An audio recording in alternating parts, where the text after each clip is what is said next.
사람의 모습으로 나타나셔서 아브라함에게 말씀하여 주신 하나님, 아브라함의 장막에 오셔서 함께 식사하시고 대화를 나누신 여호와 하나님이 이제 그곳을 떠나서 소돔으로 향하셨습니다. 그리고 아브라함은 이 귀한 손님들을 전송하기 위해서 함께 따라 나섰습니다. 그때 하나님은 이렇게 말씀하십니다. 나의 하려는 일을 아브라함에게 숨기겠느냐. 그러면서 소돔과 고모라를 심판하시고자 하는 아브라함의 계획을 아브라함에게 알려주십니다. 하나님의 계획을 아브라함에게 알려주십니다. 그러자 아브라함은 소돔성에 있는 롯을 위해서 하나님께 간구합니다. 우리는 이 본문을 통해서 두 가지 은혜로운 사실을 발견하게 됩니다. 한 가지는 아브라함이 하나님과 누리는 친밀한 교제입니다. 본문에서 아브라함은 하나님의 친교의 상대요, 의논의 상대가 되고 있습니다. 이 얼마나 놀라운 자비입니까? 이 얼마나 놀라운 특권입니까? 이것은 하나님의 백성들이 누리는 그 복이 어떤 것인가를 보여주는 것입니다. 또 한 가지는 선지자요, 왕이요, 제사장으로서의 아브라함의 그 역할입니다. 하나님은 아브라함을 통해서 의와 공도의 나라를 이루겠다고 말씀하십니다. 그래서 하나님은 아브라함에게 소돔과 고모라에 대한 심판을 알리셨고, 아브라함이 이 소돔성을 위해 기도하게 하신 것입니다. 이것은 우리가 이 세상 속에서 어떤 위치에 있고 또 어떤 역할을 감당해야 하는지를 보여주는 것입니다. 본문을 통해서 함께 살펴보도록 합시다. 자, 먼저 아브라함을 친구로 대하시는 하나님을 우리가 발견합니다. 하나님은 아브라함을 친교의 상대요, 의논의 상대로 여겨주셨습니다. 16절부터 17절까지 다시 읽습니다. 그 사람들이 거기서 일어나서 소돔으로 향하고 아브라함은 그들을 전송하러 함께 나가니라. 여호와께서 이르시되 내가 하려는 것을 아브라함에게 숨기겠느냐. 자, 사람의 모습으로 거룩하신 하나님이 사람의 모습으로 아브라함의 그 천막에 찾아오신 거예요. 그리고 아브라함의 집에서 아브라함이 대접해주는 음식을 먹고 마시고 아브라함과 대화를 나누셨어요.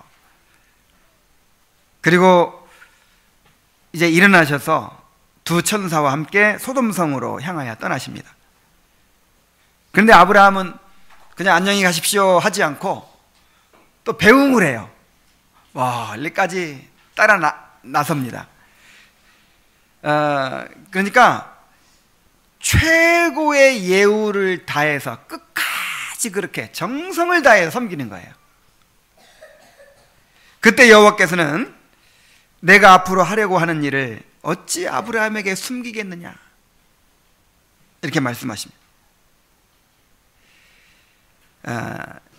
지금 소돔과 고모라를 심판하기 위해서 내가 지금 가고 있는데 아브라함에게 알리지 않고 내가 그 일을 할 수가 있겠냐, 이 말이에요. 이 모든 상황을 한번 잘 생각해 보십시오. 이 하나님과 아브라함이 마치 친한 친구 사이 같지 않습니까? 하나님은 실제로 아브라함을 자신의 친구라고 부르셨어요. 이사야 41장 8절에 보면 그러나 나의 종 너 이스라엘아, 나의 택한 야곱, 나의 벗 아브라함의 자손아, 그랬어요. 아브라함을 뭐라고 부르셨어요? 나의 벗, 나의 벗 아브라함의 자손아. 하나님이 아브라함을 나의 벗이라고 부르십니다. 이 얼마나 놀라운 특권입니까? 그리고 이스라엘 백성에게 나의 벗 아브라함의 자손아 이렇게 하신 것은 하나님이 자신의 친구로 여기고 사랑하셨던 아브라함 때문에 그 자손들에게까지 은혜를 베푸시겠다는 거예요. 하나님은 이렇게 하나님을 경외하는 자들에게 자신과 친밀한 교제를 누리게 하십니다. 그리스도께서도 제자들을 자신의 친구라고 부르셨어요. 요한복음 15장 15절에 이제부터는 너희를 종이라 하지 아니하리니 종은 주인이 하는 것을 알지 못함이라. 너희를 친구라 하였노니 내가 내 아버지께 들은 것을 다 너희에게 알게 하였음이니라. 그랬어요. 종은 주인이 하는 것을 알지 못하죠. 주인이 종에게 자기 마음속에 있는 거 다 얘기합니까? 그냥 명령만 하면 되는 것이죠. 그런데 친구는 어때요? 친구는 의논하죠. 마음을 다 털어놓고 의논하고 알리죠. 그런 것처럼 주님께서는 내가 내 아버지께 들은 것을 다 너희에게 알게 하였다고 하십니다. 주님은 하나님의 마음속에 감추어져 있던 구속에 관한 모든 진리를 제자들에게 전해 주셨습니다. 그래서 마태복음 13장 11절에 보면 천국의 비밀을 아는 것이 너희에게는 허락되었으나 그들에게는 아니 되었나니 그랬어요.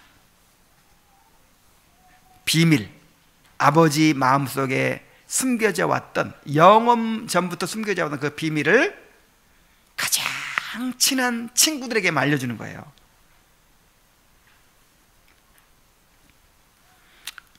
이렇게 하나님은 자신을 경외하는 자들에게 자신과의 교제를 누리게 하시고 자신의 마음속에 품고 계신 크고 비밀한 일들을 다 보여주십니다. 시편 25편 14절에 여호와의 친밀함이 경외하는 자에게 있음이요 그랬어요. 자, 뭐가 있다고요? 친밀함이. 여호와의 친밀함이 여호와를 경외하는 자들에게 있다고요. 얼마나 놀라운 말씀입니까?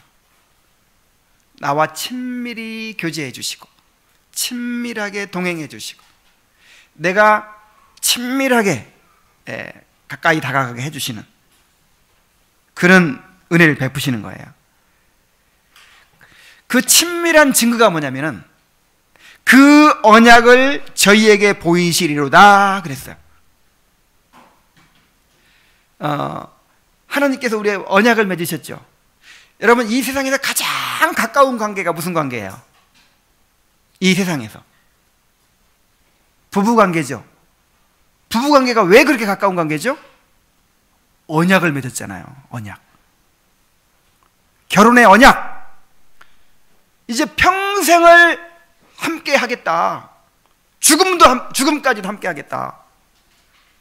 병들어도 가난해도 뭐 어떤 일이 있어도 끝까지 함께 하겠다. 그리고 그렇게 언약을 맺었잖아요. 그래서 이 세상에서 가장 가까운 관계가 부부관계인 거예요. 근데 하나님께서 우리와 그런 언약을 맺으셨어요. 목숨을 나눌 정도로 그렇게 이제 하나가 되겠다는 언약을 맺으신 거예요. 실제로 우리를 위해서 자기 목숨을 내어주셨죠?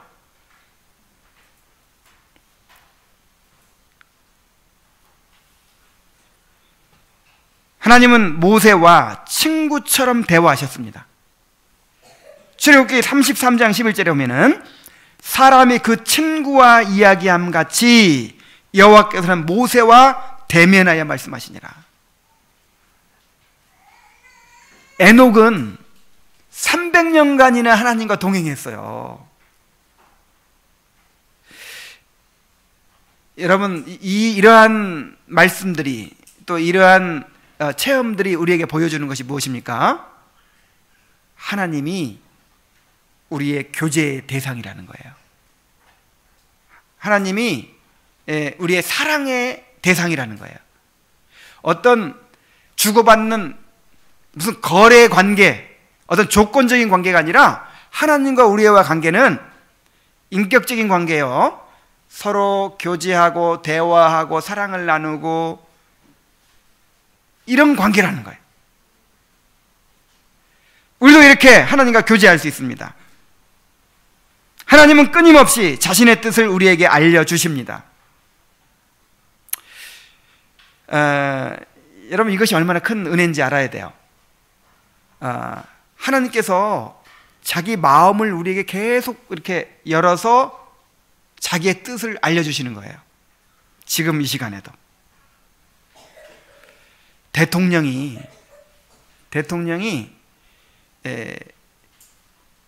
특별히 자기의 뜻을 알려주는 사람이 있죠.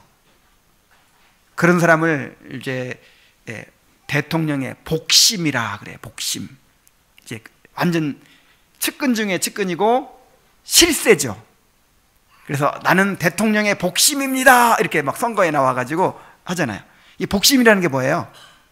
그 대통령의 마음속에 품은 것을 은밀하게 그 사람에게 알려준 거예요. 아무나 알려주지 않죠. 근데 하나님께서 하나님 마음속에 품은 것을 지금 여러분들에게 알려주고 계시는 거예요. 이것이 얼마나 큰 특권이고 은혜인지를 알아야 됩니다.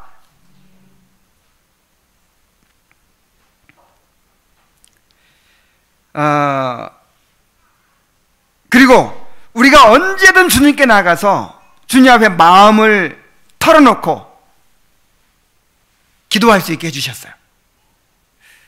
또 이것이 얼마나 큰 특권입니까? 언제든 우리가 하나님 앞에 나가서 이야기하면 하나님이 들으시겠다는 거예요. 우리는 거룩하신 하나님을 친구처럼 사귀고 하나님을 알아가고 하나님과 연합하고 하나님의 영광을 누립니다. 이것이 얼마나 놀라운 은혜인지, 이것이 얼마나 죄인에게 베푸시는 큰 자비인지를 깨닫게 되시기를 바랍니다. 그러므로 우리도 하나님을 더욱 사랑하고 하나님과의 교제를 사모해야 합니다. 이 인격적인 관계의 특징은 이 상호작용에 있어요. 다시 말해서 일방적일 수가 없다는 거예요. 자, 어떤 사랑의 관계가 맺어질 때 일방적으로 그냥 이렇게 짝사랑해가지고 돼요, 안 돼요? 안 되는 거예요. 내가 어떤 이야기를 하면 상대방이 그 이야기를 듣고 또 반응해서 답을 하고, 내가 사랑을 하면 또 상대방이 그 사랑을 받아들여서 그 사랑에 반응해가지고 또 응답을 하고, 이렇게 서로 상호작용에 의해서 사랑이 이루어지고 관계가 발전해 가는 거예요. 하나님과 우리와의 관계도 똑같습니다. 하나님이 아무리 우리에게 사랑을 베풀어 주시고 우리를 은혜를 베풀어 주셔도 우리가 그 사랑에 응답하지 않고 반응하지 않으면 이게 이루어질 수 있어요, 없어요? 없어요. 결코 기계적일 수 없고 일방적일 수 없다 이 말이에요. 다시 말하면 우리가 그 사랑에 응답하여 하나님을 사랑하게 될 때 하나님과 연합하게 되고 하나님의 사랑을 누릴 수 있게 된다는 것입니다. 하나님의 사랑을 어떻게 누린다고요? 그 하나님의 사랑에 응답해서 우리도 하나님을 사랑할 때 그 사랑을 온전히 누릴 수 있다고요.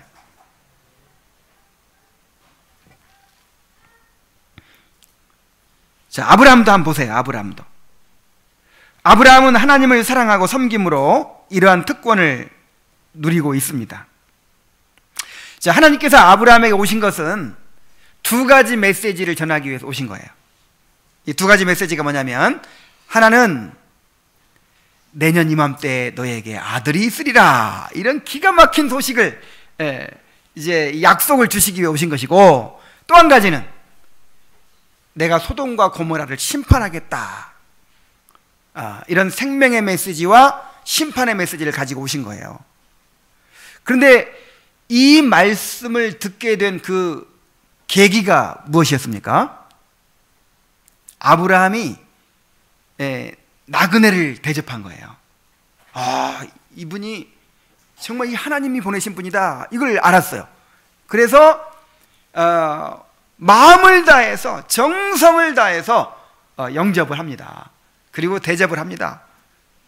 그렇게 대접을 다 받고 나서 내년 내 안에 사라가 어디 있느냐, 내년 이맘때에 너에게 아들이 있으리라, 이렇게 말씀하시잖아요. 자, 그리고 소돔성을 심판하려는 메시지는 어떻게 들었어요? 하나님을 전송했잖아요. 하나님께서 소돔으로 가시는데 멀리까지 따라 나갔잖아요. 이게 얼마나 큰 정성입니까? 그때 아브라함에게, 내가 이 아브라함에게 어떻게 내가 하려는 일을 숨길 수 있겠냐, 그러면서 말씀해 주시잖아요. 물론 하나님께서 아브라함에게 이제 그 말씀을, 두 가지 메시지를 전하기 위해서 오셨기 때문에 어떻게든지 전해 주셨을 거예요. 그런데 어떤 과정을 통해 전해 주셨어요?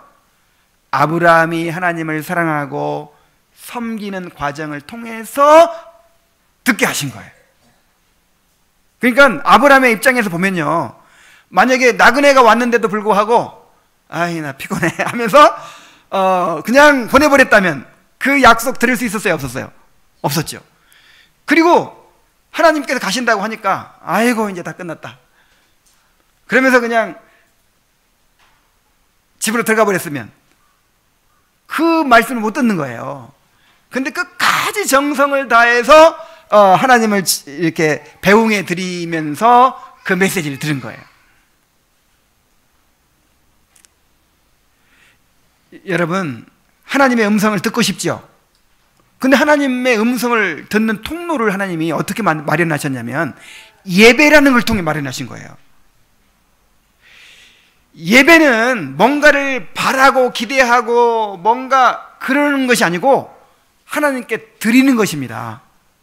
마음을 다하고 뜻을 다하고 성품을 다해서 하나님 앞에 우리 자신을 드리는 거예요.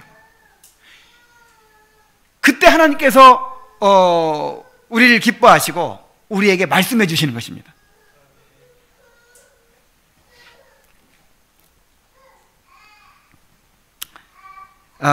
또 성경에 좋은 예가 있는데요, 이 다윗을 보면요, 다윗 또한 그토록 하나님을 사랑하고 갈망했기 때문에 하나님의 사랑을 받았다는 것을 알 수 있어요.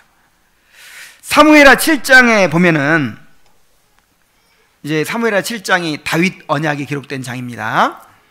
근데 거기 보면은 그 다윗 언약은 원래부터 하나님 마음속에 품으신 것을 이제 주신 건데, 이 겉으로 드러난 것을 보면요, 다윗이 하나님을 너무 사랑해서 섬겼기 때문에 받은 거예요. 그 하나님과 다윗의 그 관계가, 그 대화가 어쩌면 그렇게 서로 사랑하는 관계인지 너무 감동적이에요.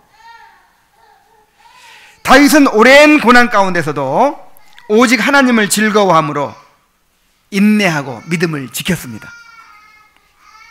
하나님은 그러한 다윗에게 넘치는 복을 주시고 영광과 권세를 주시고 평안을 누리게 해 주셨습니다. 다윗이 너무 그 은혜에 감사했어요. 그리고 한편으로 마음이 편치 않았어요. 나는 백향목궁에 거하거늘 내 하나님의 성전은 장막 가운데 있도다. 나는 하나님의 은혜를 받아서 이렇게 화려한 궁에 사는데 우리 하나님의 성전은 어디에 있다고요? 천막 형태로 있는 거예요. 이게 너무 마음이 아파요. 그래서 나단 선지자를 불러서 내가 하나님의 성전을 건축하겠습니다, 하나님께 허락을 좀 맡아주십시오, 이렇게 하는 거예요. 아니, 누가 성전을 지으라고 했습니까? 성전을 지어야 복을 준다고 했습니까? 그런 조건, 그런 거 없어요. 그냥 하나님을 사랑하는 마음 때문에, 성전을 건축하겠다는 거예요. 그러자 하나님께서 감동하셨어요. 내가 오늘날까지 집에 거하지 아니하고 장막에 거하여 왔는데 내가 언제 나의 집을 지으라고 한 적이 있었느냐? 말씀은 그렇게 하시면서도 그 마음을 가상히 여기셔서 그러므로 내가 너의 집을 세워주겠다, 이렇게 다윗 언약을 주신 거예요. 자, 다윗이 뭐 세우겠다 그랬어요? 내가 하나님의 집을 세우겠습니다. 그러니까 뭐라고? 나의 집을 세우겠다고? 내가 너의 집을 세워주겠다. 이 다윗 언약의 내용이 뭐예요? 다윗의 집을 세워주겠다는 거잖아요.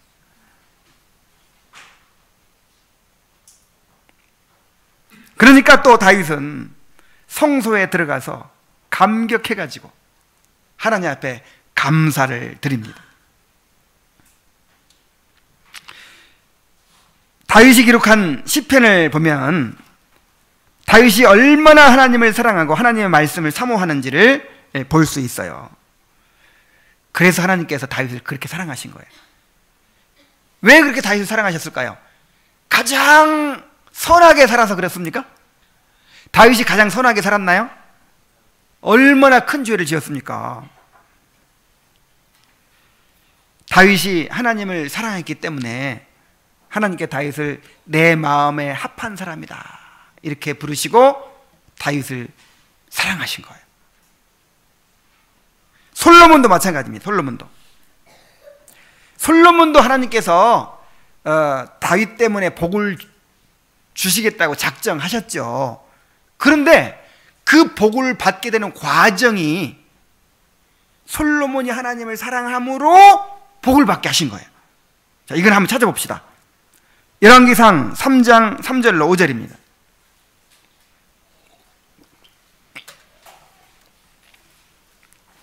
열왕기상 3장 3절로 5절 한번 보세요. 솔로몬이 여호와를 사랑하고 그 붙인 다윗의 법도를 행하되 오히려 산당에서 제사하며 분향하더라. 이에 왕이 제사하러 기브온으로 가니 거기 산당이 큼이라. 솔로몬이 그 단에 1000번제를 드렸더니 기브온에서 밤에 여호와께 솔로몬의 꿈에 나타나시니라. 하나님이 이르시되 내가 내게 무엇을 줄꼬 너는 구하라. 솔로몬이 1000번제를 드렸죠. 자, 1000번제라고 하는 것은 1000마리의 황소를 한꺼번에 드렸는지 아니면 한 마리 내지는 몇 마리씩 다 합해서 최대 1000번에 걸쳐서 혹은 2마리씩 드렸으면 500번에 걸쳐서 10마리씩 드렸으면 100번에 걸쳐서 그렇게 드렸는지 정확히는 알 수 없어요. 그러나 어느 쪽이든지 간에 엄청난 일입니다. 역사 이래로 전무후무한 제사예요. 그런데 1000번제를 하나님께 드리라고 요구하셨습니까? 아니면 그것을 뭔가를 하나님께로부터 얻어내기 위해서 드렸습니까? 전혀 그렇지 않아요. 이미 다 얻었어요. 그래서 솔로몬은 너무 감사해서 하나님을 사랑하여 1000번제를 드린 거예요. 원래 솔로몬은 왕 위에 오를 순번이 아니었죠. 솔로몬 위에 압살롬도 있었고 아도니아도 있었고 암논도 있었고, 더구나 솔로몬은 누구 아들이에요? 밧세바 아들이에요. 밧세바, 가늠에서 낳은 아들이에요. 그래서 그야말로 자격도 없고 그냥 영원히 내침을 받아야 마땅한데 하나님께서 솔로몬을 사랑하신 거예요. 여디디야, 하나님께 사랑받은 자라는 이름을 주시고 다윗의 왕위를 솔로몬에게 물려주시고 솔로몬에게 온갖 복을 다 주신 거예요. 너무 감사해서 하나님께 뭔가 좀 드리고 싶은 거예요. 하나님께 마음을 다 표현해드리고 싶은 거예요. 그래서 1000번제를 생각해낸 것입니다. 이거는 뭐 사랑이 아니면 이러는 걸 상상할 수가 없는 거예요. 그러자 하나님이 감동하셨어요. 여러분, 하나님은 사랑에 감동하십니다. 그런 말 있죠. 사랑이 필요 없을 만큼 부유한 사람도 없고 사랑을 줄 수 없을 만큼 가난한 사람도 없다 그랬죠. 우리 어린아이가, 말도 못하는 어린아이가 엄마를 사랑하고 엄마를 못 잊어하고 엄마를 보면 좋아하고 그럼 어때요? 너무 행복하죠. 그 어린아이의 사랑조차도 이 엄마를 감동시킬 수 있는 거예요. 하나님은요, 우리의 사랑에 감동하십니다. 우리의 사랑을 기뻐하십니다. 이것이 사랑인 거예요, 이것이. 그래서 솔로몬의 꿈에 나타나셨어요. 내가 내게 무엇을 줄고 너는 구하라. 얼마나 감동하셨으면, 얼마나 참 기쁨이 되었으면. 뭐 하나님도 주고 싶은 거예요. 또 솔로몬에게 막 주고 싶어가지고, 내가 너한테 무엇을 줄까? 무엇이든지 구해라.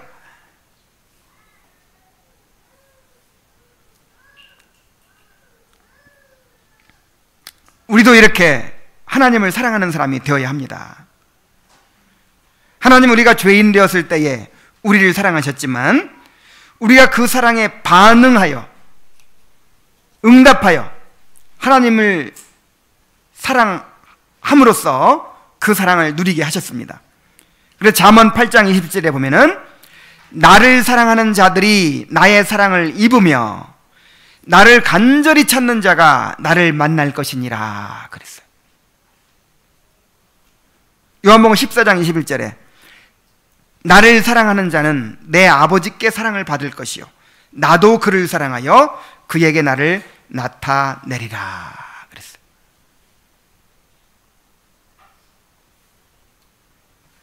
하나님을 사랑하시기 바랍니다. 우리가 드리는 이 예배가 하나님을 사랑하는 것이 되어야 돼요.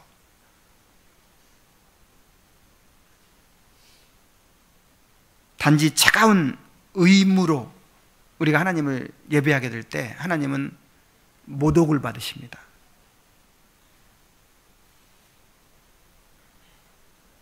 여러분, 하나님은 천군 천사의 찬양을 날마다 받으시는 분이에요. 만일 우리가 사랑이 담기지 않은 예배를 드린다면 여러분, 그것이 하나님의 무슨 가치가 있겠습니까? 그러나 우리가 부족한 입술로 찬양을 하고 부족한 예물을 드릴지라도 우리의 사랑이 담겨 있을 때 하나님께 가치가 있는 것입니다.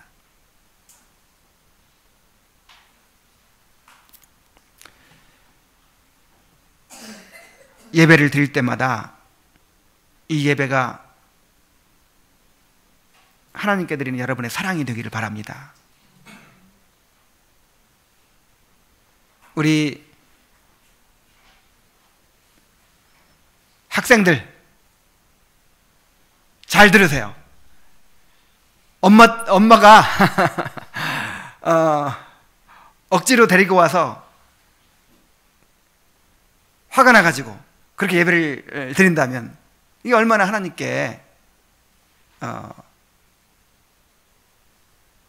신뢰가 되겠습니까? 자, 우리 어린이들 잘 들으세요. 어린이들, 하나님 사랑하는 마음이 없이 그냥 억지로 그렇게 예배를 드리면 하나님이 기뻐하시겠어요? 정말 우리의 사랑이 아니면, 그 자발적인 의지가 아니면 무슨 가치가 있겠어요? 우리가 예물을 드리면서 정말 하나님을 사랑함으로 그렇게 드리지 않는다면 그것을 하나님께서 받으셔야 될 이유가 무엇이겠습니까? 하나님이 가난하지도 않은데.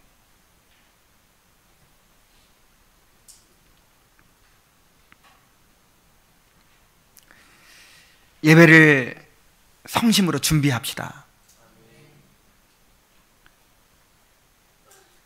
여러분 사랑하는 사람을 정말 오랜만에 만난다고 한번 생각해 보세요. 그럼 미리 준비하겠죠. 내일 데이트하는 날인데 머리 모양을 어떻게 하고 갈까? 화장은 어떻게 할까? 옷은 무슨 옷을 입을까? 만나서 무엇을 할까? 미리 생각하고 준비하겠죠. 그리고 예배는 하나님을 만나는 날이에요.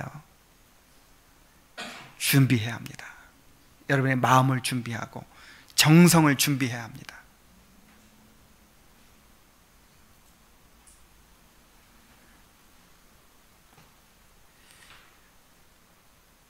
정말 이 예배를 기쁨으로 드릴 때, 예배를 즐거워할 때 하나님께서 영광 받으시는 거예요.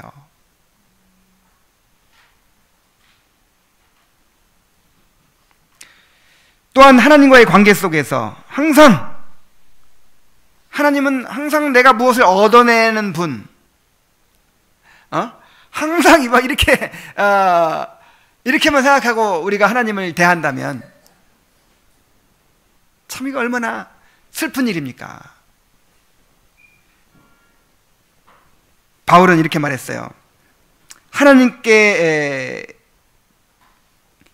주를 기쁘시게 할 것이 무엇인가를 생각하라 그랬어요. 여러분, 사랑하면 어떻게 하면 기쁘게 해줄까? 이걸 생각하죠. 이게 사랑이에요. 하나님과의 관계 속에서 항상 나에게 집중하면서 내가 무엇이 필요하고 내 문제가 무엇이고,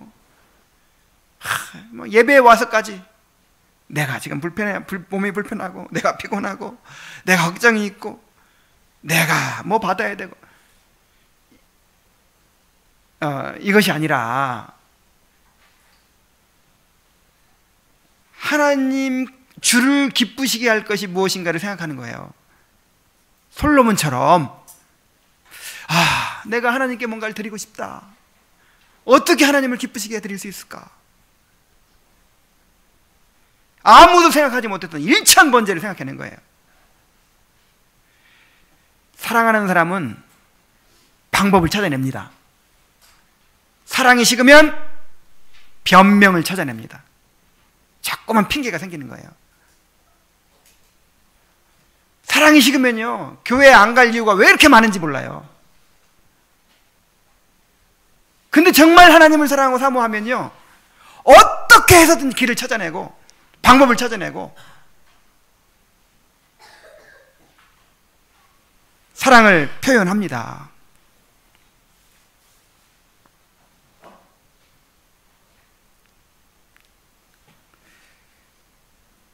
하나님이 우리를 택하신 것은 사랑의 교제를 위해서입니다. 여러분, 이게 굉장히 중요해요. 여러분, 결혼 상대자를 결혼을 왜 했어요? 결혼을 남편이 벌어다주는 월급 필요해서 결혼했습니까? 빨래하기 싫어서, 밥하기 싫어서 결혼했나요, 형제들? 그런 사람이 필요했어요? 얼마나 참 그렇게 했다면 슬픈 일입니까? 상대방 자신이 목적인 거예요. 사랑이 목적이에요. 사랑. 서로 사랑하기 위해서 결혼한 거예요. 하나님께서 우리를 하나님의 형상대로 지으시고 우리를 구원하신 이유는 사랑을 위해서입니다. 사랑의 교제를 위해서.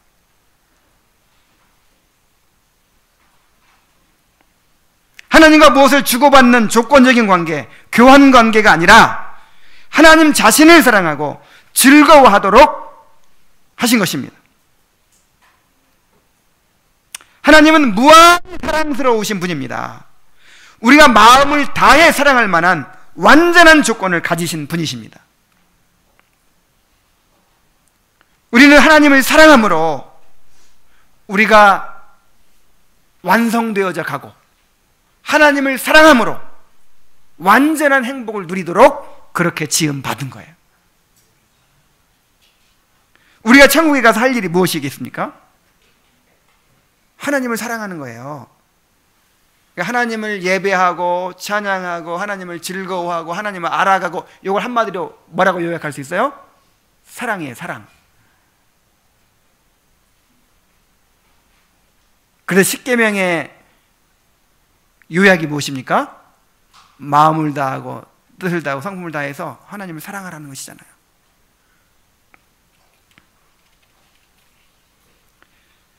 자, 이렇게 우리를 창조하신 하나님이 먼저 우리를 사랑하셨다는 것입니다. 우리를 사랑해서 우리를 위해 자신의 목숨을 바치셨습니다. 그리고 지금도 계속해서 우리에게 성령을 통해서 그 사랑을 부어 주십니다. 그러므로 우리도 그 사랑에 응답해서 하나님을 사랑하는 사람이 되어야 하는 것입니다. 하나님을 즐거워하고 하나님의 말씀을 사모하는 사람들이 되어야 하는 것입니다.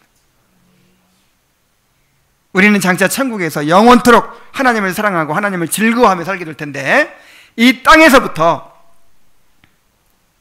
그 하나님을 사랑하고 하나님을 즐거워하는 법을 연습해 가야 되는 거예요. 그런 거 하나도 관심도 없이 그냥 천국의 부동산에만 관심을 가져가지고 그렇게 하나님과 관심도 없이 살던 사람을 천국에 데려다 놓으면 천국은 너무나 불편한 곳이 될 것입니다. 여러분, 아무리 좋은 집이라도요, 그 사람하고 별로 친하지도 않은데 그 사람한테 하고 딱 마주 앉아 있도록 데려다 놔보세요. 얼마나 불편합니까? 음식도 맛이 없을 거예요. 아무리 좋은 그런 집도 누릴 수가 없을 거예요. 이 땅에서 하나님을 사랑하고 하나님을 즐거워하고 하나님과 같이 있고 싶고 막 이러던 사람들이 어디 가는 거예요? 하나님의 나라에 가서 행복을 누리는 거예요. 하나님과 열심히 사귀시기 바랍니다. 하나님을 기쁘시게 할 것이 무엇인지를 늘 궁리하는 사람들이 되시기를 바랍니다. 어떻게 내가 하나님을 사랑할 수 있을까? 어떻게 하나님이 원하시는 일을 할 수 있을까? 이런 창의적인 아이디어들이 일천번제처럼 이 아브라함의 이 정성을 들이는 이 사랑처럼 다윗이 그토록 하나님을 사랑하고 성전을 지으려고 했던 것처럼 여러분의 마음에 늘 그런 하나님을 예배하고자 하는, 하나님 섬기고자 하는 그런 소원들이 일어나게 되기를 바랍니다. 자, 이제 두 번째로 아브라함을 통해 이루어질 의와 공도의 나라를 우리가 생각해 볼 수 있습니다. 하나님은 하나님이 하시려는 일을 아브라함에게 알리려고 하시면서 이렇게 말씀하셨습니다. 18절로 19절을 읽습니다. 아브라함은 강대한 나라가 되고 천하 만민은 그로 말미암아 복을 받게 될 것이 아니냐.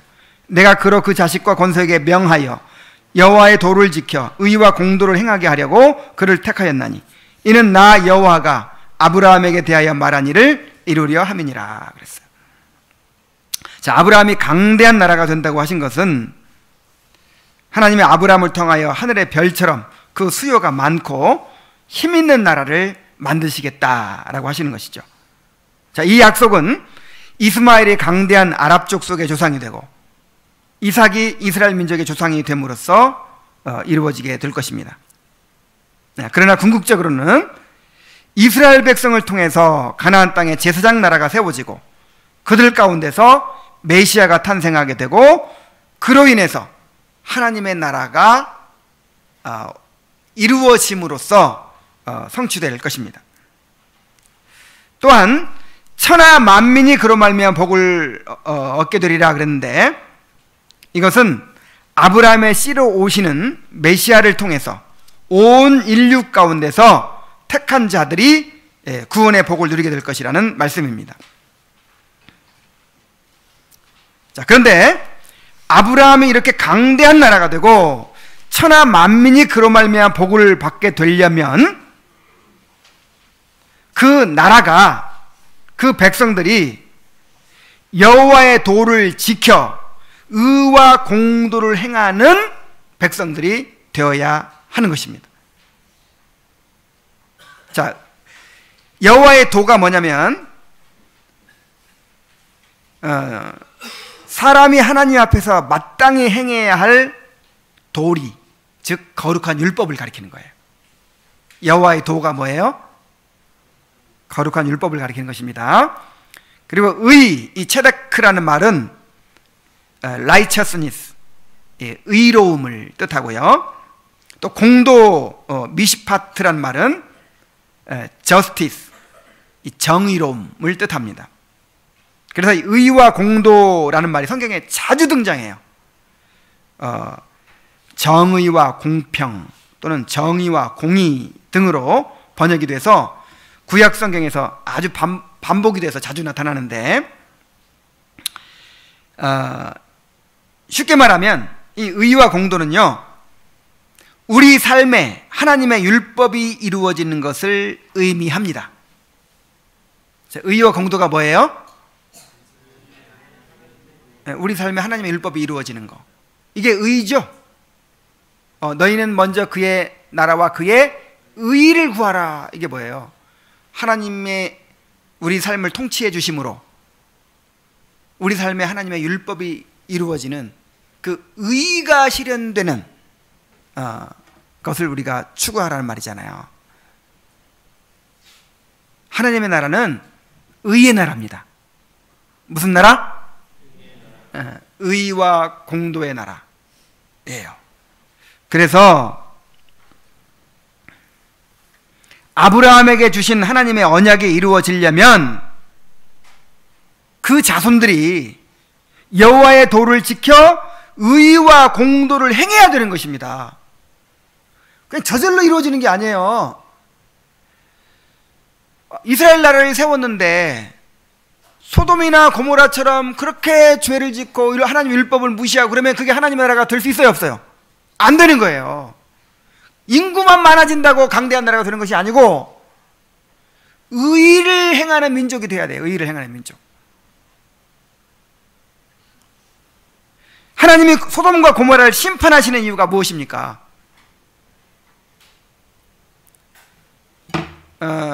하나님의 백성은 달라야 된다는 것이죠.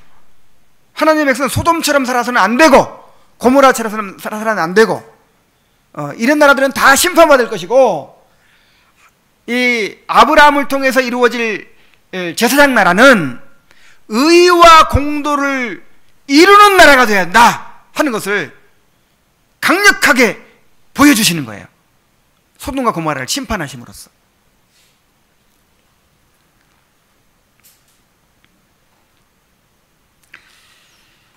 그러므로 아브라함에게 책임이 있는 것입니다. 그의 자손들에게 여호와의 도를 지켜 의와 공도를 행하도록 가르쳐야 될 책임이 있는 거예요. 자, 그래서 이렇게 말씀하고 있지 않습니까? 내가 그로 그 자식과 권속에게 명하여 여호와의 도를 지켜 의와 공도를 행하게 하려고 그를 택했다 그랬어요. 그러니까 아브라함을 택하신 목적이 뭐예요? 아브라함으로 하여금 그 자손들을 가르쳐서 명령해서 의와 공도를 행하는 백성을 만들도록 아브라함을 택하신 거예요.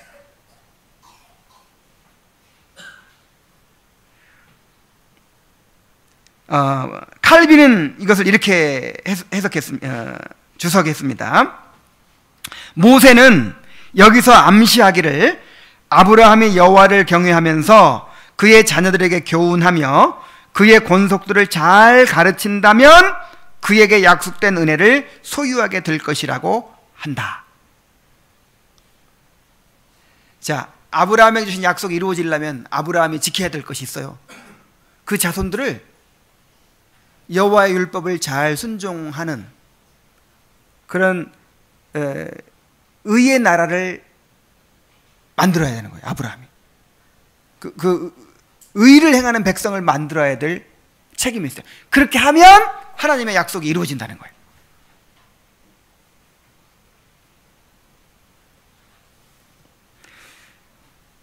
자, 우리도 언약 백성으로서 의와 공도를 지켜 행해야 합니다. 또한 우리 자녀들에게 의와 공도를 지켜 행하도록 가르쳐야 될 책임이 있습니다. 그래야만 우리가 하나님이 주시는 복을 누리며 살게 될 것입니다. 그래야만 언약의 백성으로서 하나님의 나라를 유업으로 받게 될 것입니다. 자, 칼빈은 또 이렇게 말합니다. 그러므로 하나님의 은사를 영구적으로 소유하는 것이 우리와 우리 자손들에게 계속 지속되게 하려면 우리가 먼저 우리 자신의 태만으로 인하여 그들의 은사들이 상실되지 않게 주의해야 한다. 하나님께서 우리와 우리 자손들에게 하늘의 유업을 주시겠다고 약속하셨죠. 그런데 그거를 우리가 이루어지게 하려면 어떻게 한다고요? 태만해서는 안 된다고요. 우리 자녀들에게 우리도 여호와의 의와 공도를 지키고 또 우리 자녀들에게 가르쳐야 돼요. 가르쳐서 하나님의 의가 실현되게 해야 돼요. 의를 추구하게 해야 돼요. 그래야 잃어버리지 않을 수 있다.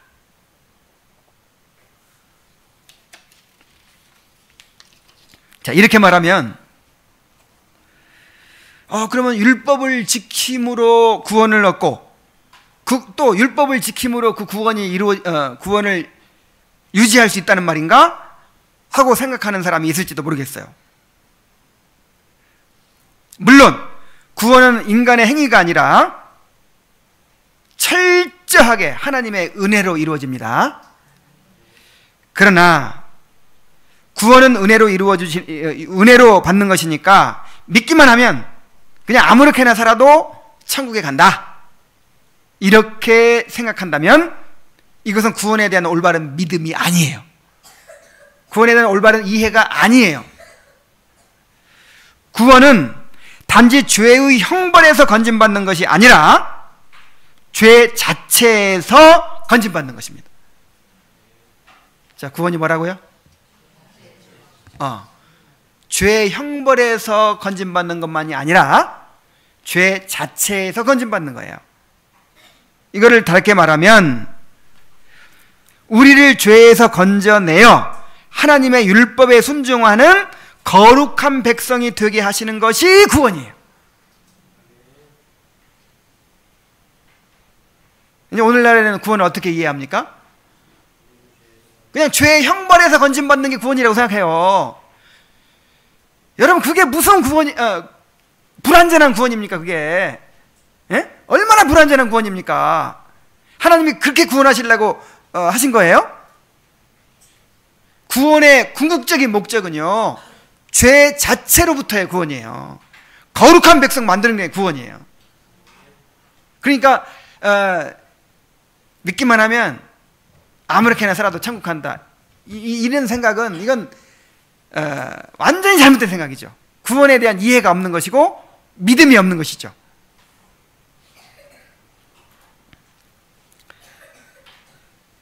이것은 오직 하나님의 은혜로 이루어지는 일이지만 우리가 인격을 가지고 있기 때문에 하나님은 우리의 의지와 관계없이 기계적으로 이것을 이루시지 않습니다. 반드시 우리의 의지를 사용해서 이루십니다. 다시 말하면 우리가 하나님의 은혜를 의지해서 죄를 죽이고 그 다음에 하나님의 말씀에 순종하고 거룩함을 이루어가는, 힘써 거룩함을 이루어가는 이런 과정을 행하게 하심으로써 이루시는 거예요.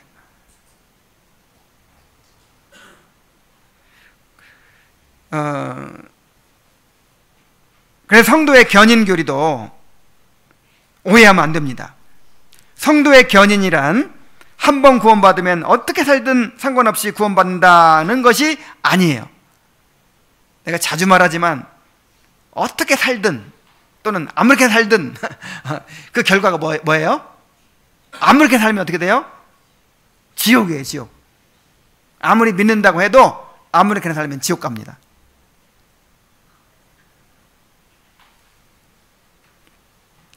하나님은 우리로 하여금 끝까지 인내하고 신실한 삶을 살게 하심으로써 결국 천국에 들어가게 하십니다. 그래서 하나님이 우리에게 두렵고 떨림으로 너의 구원을 이루라 이렇게 말씀하시는 거예요. 끝까지 견디는 자는 구원을 얻으리라 이렇게 말씀하시는 거예요. 내가 죽도록 충성하라 그리하면 생명의 면류관을 내게 주리라 이렇게 말씀하시는 거예요.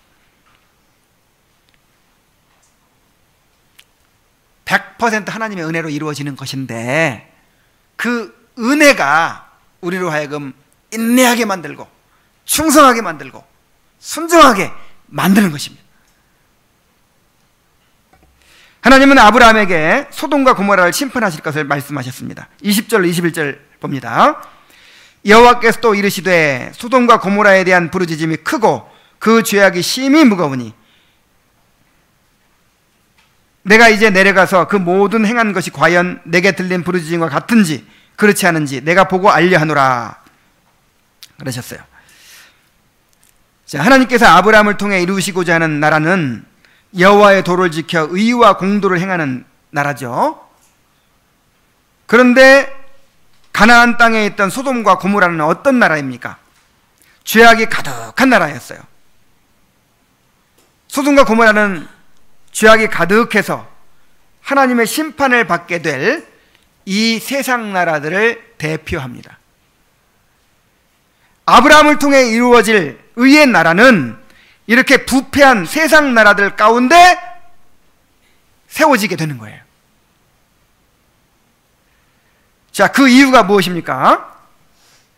아브라함을 통해 이루어질 하나님의 나라가 부패한 세상 나라들 가운데 세워지게 되는 이유가 무엇이에요? 여기서 이 아브라함에게 맡겨진 역할과 책임이 무엇인지를 우리가 발견할 수 있는 것입니다. 이 아브라함을 통해 이루어질 나라가 어떤 역할을 해야 되는지를 보게 되는 것입니다. 아브라함은 죄악으로 가득한 세상 가운데서 하나님의 선지자요 왕이요 제사장으로 부름을 받았어요. 자, 아브라함이 어떻게 부름 받았다고요? 선지자, 그 다음에 왕, 제사장. 자, 보세요. 하나님께서 자기 마음에 품으신 것을 누구한테만 말해줘요? 아브라함한테만 말해줘요. 그러니까 아브라함은 선지자인 거예요. 그리고 아브라함을 통해서 그 자손과 권속에게 명하여 여호와의 도를 지켜 의와 공도를 행하게 하신다고 그랬어요. 그러니까 아브라함이 왕 노릇하는 거죠. 아브라함 왕이었어요. 그리고 소돔과 고모라를 심판하시겠다는 메시지를 아브라함에게 주심으로써 소돔을 위해서 기도하게 하십니다. 중보하게 하십니다. 아브라함이 뭐예요? 제사장이에요. 그러니까 하나님께서 아브라함에게 자기가 하시려는 일을 이렇게 말씀해 주신 것은 아브라함을 그만큼 사랑하고 정말 친구처럼 여기신다는 뜻도 되지만 또 아브라함에게 어떤 책임이 주어진다는 것을 말하는 거예요. 여러분, 아무도 모르는 걸 나만 딱 알게 되면 책임이 생기는 것입니다. 아브라함의 모습은 장차 그리스도가 우리의 구원을 위해서 이루실 일을 보여주는 것이었습니다. 그리스도라는 이름 자체가 기름 부음 받은 자, 즉 선지자와 왕과 제사장이라는 뜻입니다. 그리스도는 우리를 위해서 선지자요 왕이요 제사장으로서 직분을 행하십니다. 그래서 성육신을 통해서 낮아진 위치에서 이 삼중직을 행하심으로 우리의 구속을 이루셨고, 또 부활 승천하여 높아진 위치에서 이 삼중직을 행하심으로 낮아지신 위치에서 이루신 구속을 이제 택하신 자들에게 적용하시고 성취하시는 그런 일을 지금 하고 계십니다.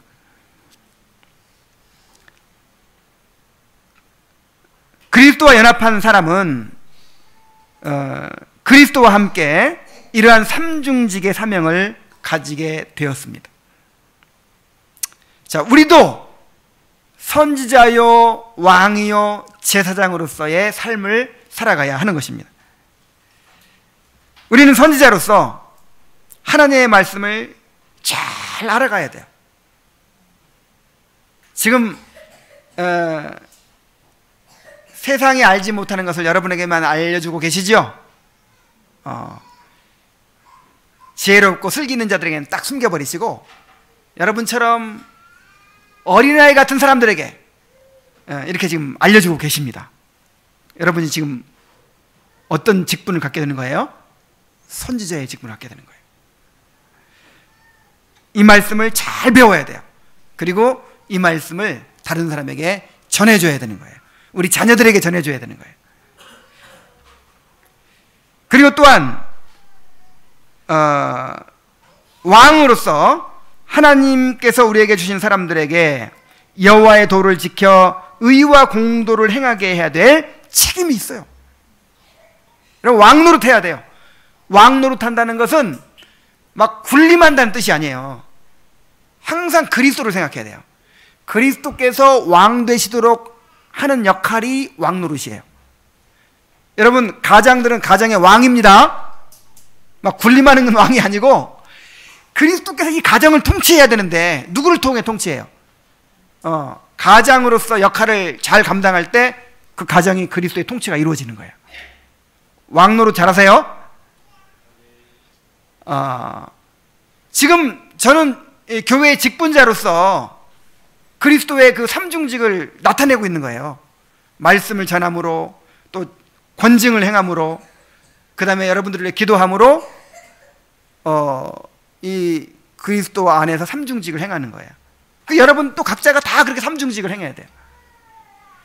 여러분의 자녀들을 위해 기도하고, 이 교회를 위해 기도하고, 또 믿지 않는 사람들을 위해서 기도하고 복음을 전하고 하는 일을 통해서 제사장으로서 역할을 감당해야 됩니다. 우리는 주님의 몸이고 우리 각자는 주님의 지체들이죠. 그래서 주님께서는 우리를 통해서 자신의 일을 행하십니다. 주님께서 선지자요 왕이요 제사장으로서 역할을 누구를 통해서? 우리를 통해서 행하시는 거예요. 그래서 주님은 너희는 세상의 빛이라고도 하셨고 소금이라고도 하셨습니다. 우리의 가정에서, 또 교회에서, 또 세상에 나가서 선지자요 왕이요 제사장이신 주님의 그 가르침과 통치와 중보가 이루어지도록 그렇게 해야 될 책임이 우리에게 있는 것입니다. 결론을 맺겠습니다. 우리는 하나님과 교제하도록 부름을 받았습니다. 하나님을 알아가고 하나님을 사랑하고 하나님과 연합하는 것이 우리 삶의 목적이 되어야 합니다. 우리는 또한 하나님의 나라를 이루어 가도록 부름을 받았습니다. 그리스도와 함께 선지자요 왕이요 제사장으로서의 역할을 잘 감당해야 합니다. 우리가 얼마나 놀라운 은혜를 입었는지를 깨달아야 됩니다. 그런데 이 은혜를 깨닫지 못하고 그렇게 나 자신만 생각하고 세상을 따라 살아온 죄를 깨닫고 회개하시기 바랍니다. 그리고 우리가 은혜를 받은 대로 하나님을 더욱 사랑하고 즐거워할 수 있도록, 또 우리가 받은 삼중 직분을 잘 감당해서 빛과 소금의 역할을 감당할 수 있도록 그렇게 은혜를 구하게 되시길 바랍니다. 기도하겠습니다.